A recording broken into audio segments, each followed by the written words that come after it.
What is going on, team? Welcome to the news. DJ Khaled is at it again. Call me a tennis ball. Let's play tennis. They didn't believe in us. Wimbledon. Bro looks like a roadwork supervisor. Probably my favorite thing about Instagram is like, obviously you get to see some cool posts and funny things that happen, but then when you go to the comments, it's even funnier. Renovations are underway and tomorrow fully plastered this place, office upgrades. But before that, we're gonna talk about some things that have happened over this past couple of weeks. Do you remember this guy?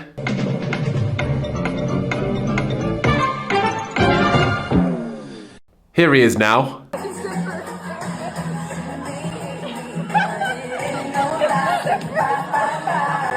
Jacob Hepner. New career seems to be going well. Also, I remember Jacob Hepner for this photo, this deadlift photo. It was actually in a square when taken. It's that old. But it looks like the Potter meme, you know, when it's like, Harry Potter. Never thought I'd do that on camera. Anyway, moving on. This needed to be shared this week. You know, like CrossFitters are just weak, man. Like I mean, look at him. It's not even squatting well. 500 pounds for 5.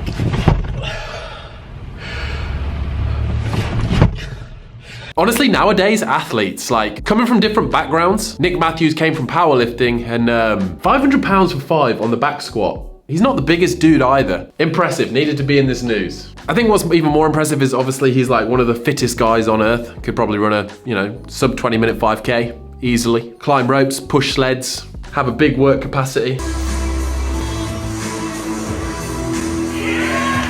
Yeah, but he's on steroids. Shut up. And from squatting to, yeah.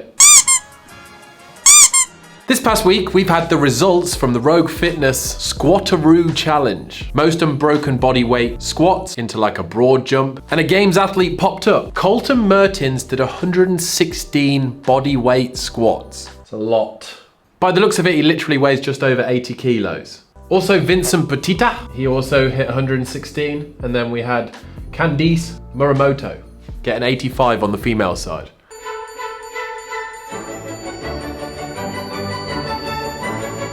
I was gonna say, I'll actually give it a go, but I don't want to.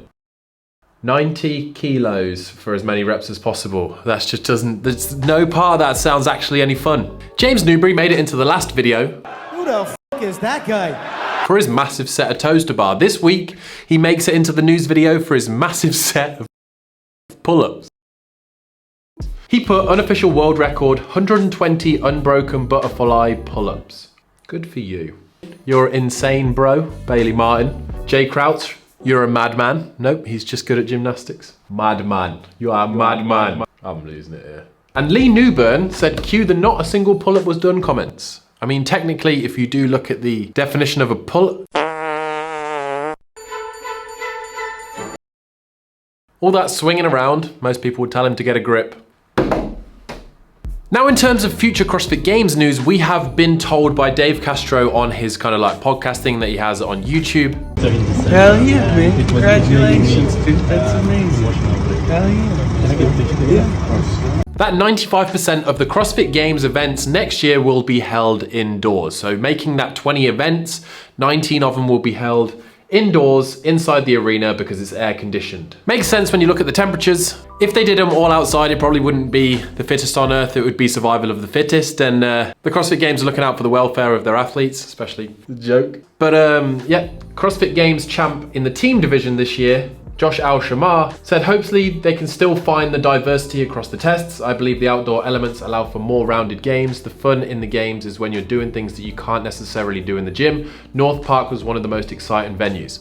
He ain't wrong. When you go to watch stuff at North Park, it's usually like a lot more chaos, and it is more of a spectacle. So hopefully the increase in arena size that we are seeing with them moving to the Dickies Arena will make an impact on them being able to still be, you know, like all over it with cool, good for the eyes events, you know, like visual events. Going around the matter though, I did want to speak on this, is that usually the CrossFit Games, when they put the tickets on live for the Coliseum, they sell out pretty fast. And the Coliseum had 10,234 seats. Some people would just come to watch the North Park stuff and get the Fender Village experience and kind of like the bar where people would watch.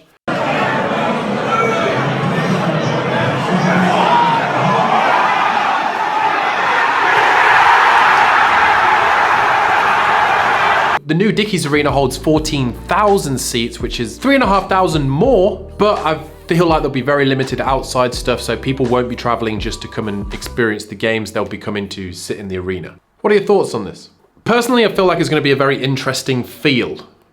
Because you know, when you go to the games, there's usually like, you're at the North Park in the morning, and then you're out in the back on the bike event, and then you're indoors a little bit later, and it keeps everything fast moving, and you're like excited to go to the Coliseum, and then you're excited to come outside again. This obviously is just going to be a lot in one area, and for them to make that visually and emotionally investing over the whole kind of 3-4 days that it's going to be on, and you're going to be sat in that seat, I feel like it's going to be a hard job. It could get boring, so hopefully it doesn't. Which then takes me on to our next bit of news. The bit of breaking news that we've had this week, just a couple of days ago, is that at the CrossFit Games this year, we will only be having the individuals and the teams. We'll be seeing the expansion of the Championship Series in 2024. Basically what is happening is the adaptives, the masters, and the teens will all have their own events. And Dave Castro said that he believes that this is a move that will benefit each division significantly, and most importantly, more than doubling qualifying spots for masters and teens and allowing every adaptive division a place at the in-person championships. So basically, CrossFit are partnered with 3 different organizations: the Legends Championships, which will host the Masters Championships, the Pit Teen Throwdown, which will be the Teen Championships, and the Wheel Wad Games for the adaptive athletes. Obviously right now, this is just broader news. If we take like a little look at it, you see what I did there?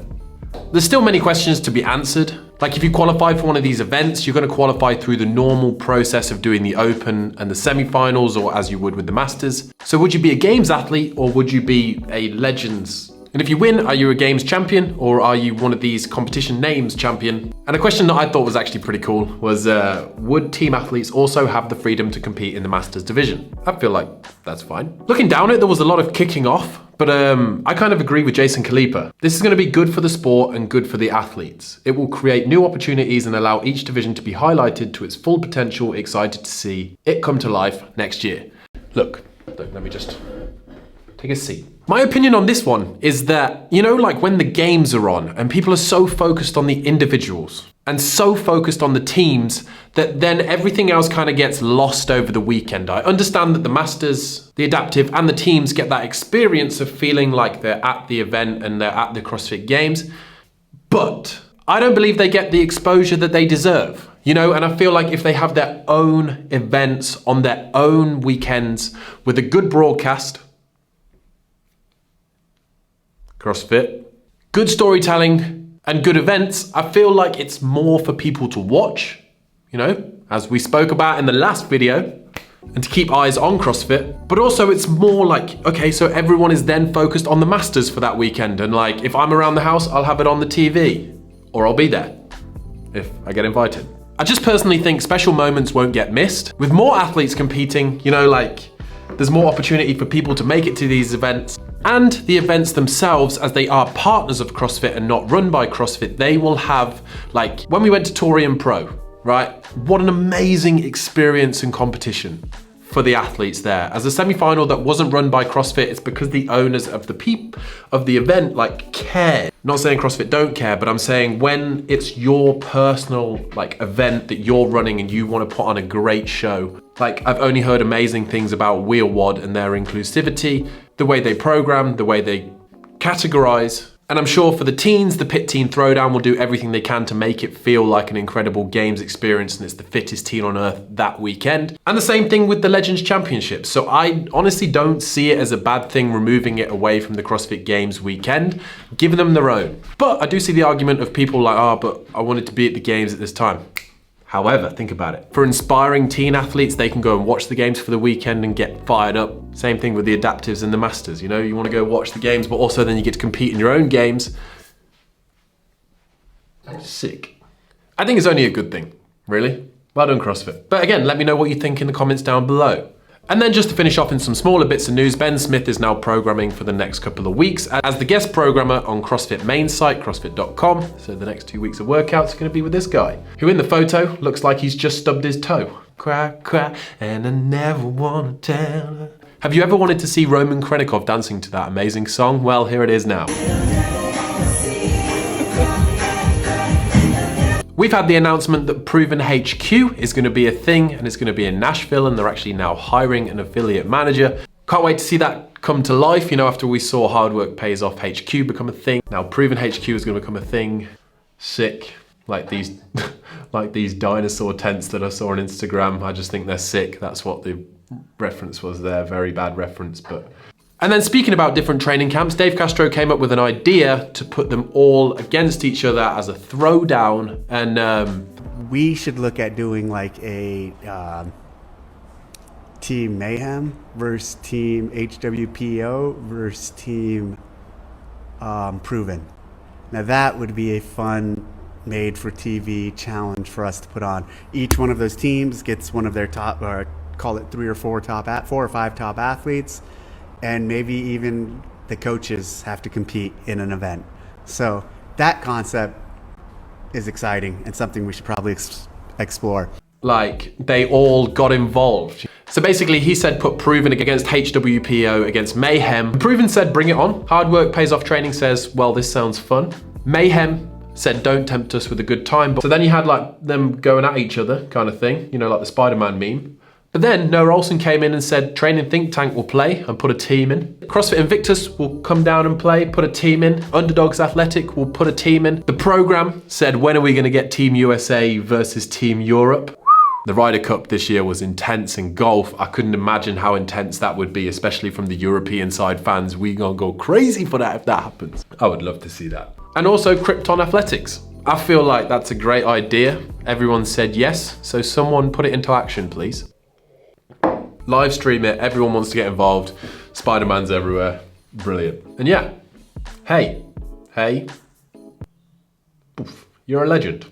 And speaking of legend, I'm gonna end the vlog on this guy, Elliot. He is 6 years old, and if you haven't got a muscle up yet, look away now, because he gets his first muscle up, and I think it's just a great moment. And that is what it's all about. Everyday people doing amazing things. I told you today you're an absolute legend, and we'll catch you in the next one. Smash that like button, please, because it supports the vlog.